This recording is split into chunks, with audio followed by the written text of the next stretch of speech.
Yeah, hi. Oh, obviously we're windy. I just wanted to show you temperature. These are the temperature on the surface. And this warmth goes quite up north here still,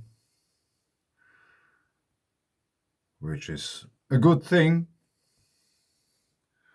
But it won't stay like that, I guess. Now let's go about this height to check it out because I wanted to show you something.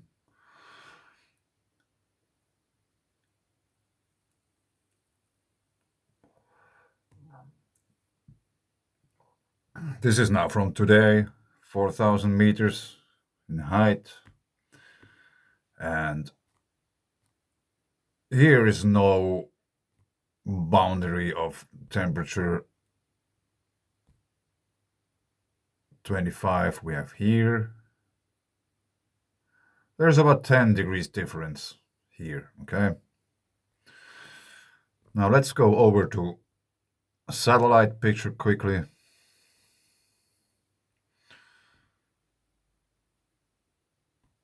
Put on the IR 12 hours and hope that it's loading quickly.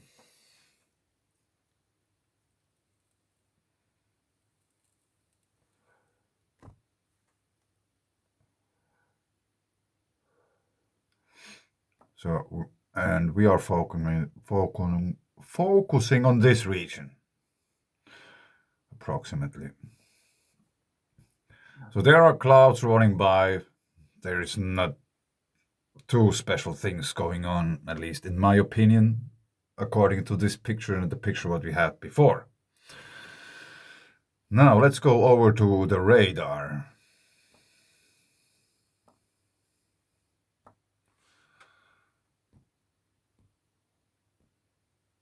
Let's press play. And check it out. There's lightning going on.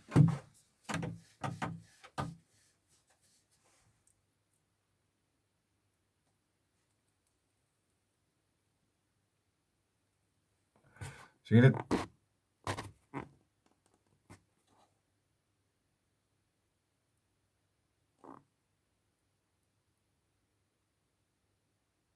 Yeah, it's really hard to catch them.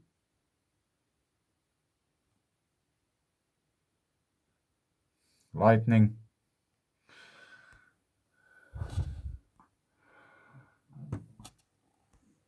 Quite a few lightning bolts for being so close to the shortest day of the year, and we are on the northern hemisphere. Lightning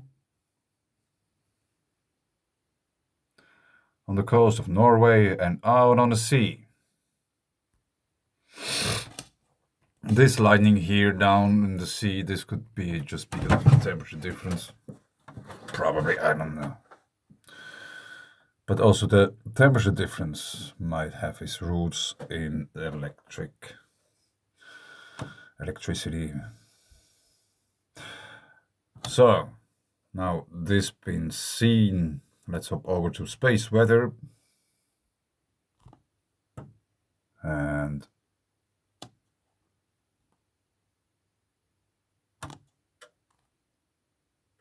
now while it's loading, sunspots, sunspots, sunspot, sunspot. And we had now about 2 weeks of quietness from the sun. Also, La Palma calmed down a bit, but I'm expecting a new increase in activity soon.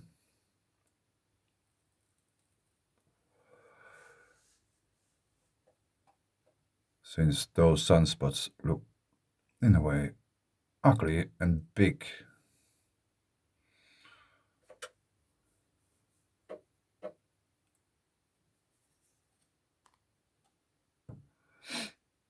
They are now turning in.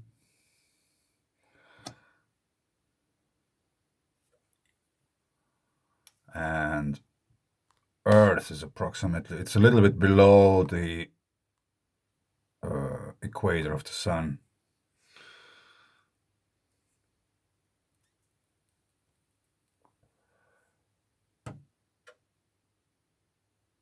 And there are quite a few. And we had already an increase in radiation and stuff. All the parameters went up.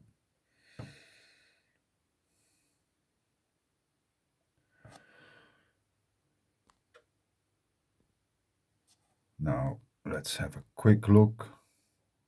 X-ray flux already here. And we have one CME which popped off, but I don't rely too much on these. There we are going again into a phase of higher solar activity. And which always makes me to look up some quake situations, especially in the middle Europe area. 4 kilometers in depth.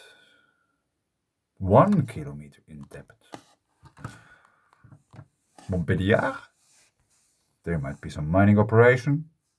I have really a shitty internet connection. Yeah, this sucks. Let's put up the other map. It's easier to spot. Vulcano, volcano, volcanoes, volcano. More volcanoes. So the whole region is volcanically active. And we have many quakes around the Clermont-Ferrand in France.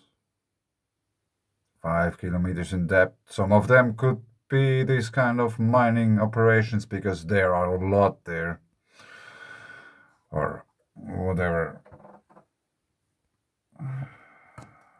Like human-made quakes, so to speak. Yeah, this is not fun with this internet connection at the moment. We have a really heavy snowfall.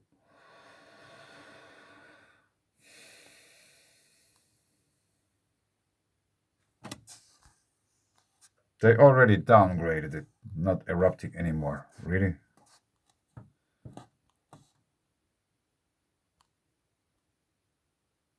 Eruption warning, minor activity.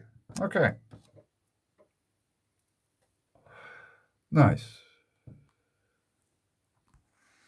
They can switch it back to red all the time.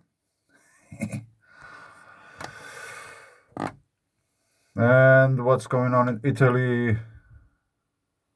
Nothing that new, except there's a deeper quake here. 15 hours ago, 54 kilometers. Not that bad. We are getting there. I leave it here. Increasing solar activity means increasing earthquake activity.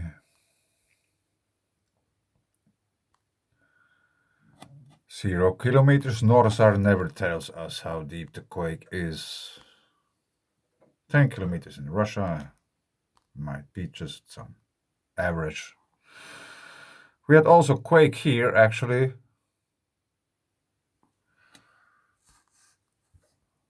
16 hours ago. And there was also lightning in the same area.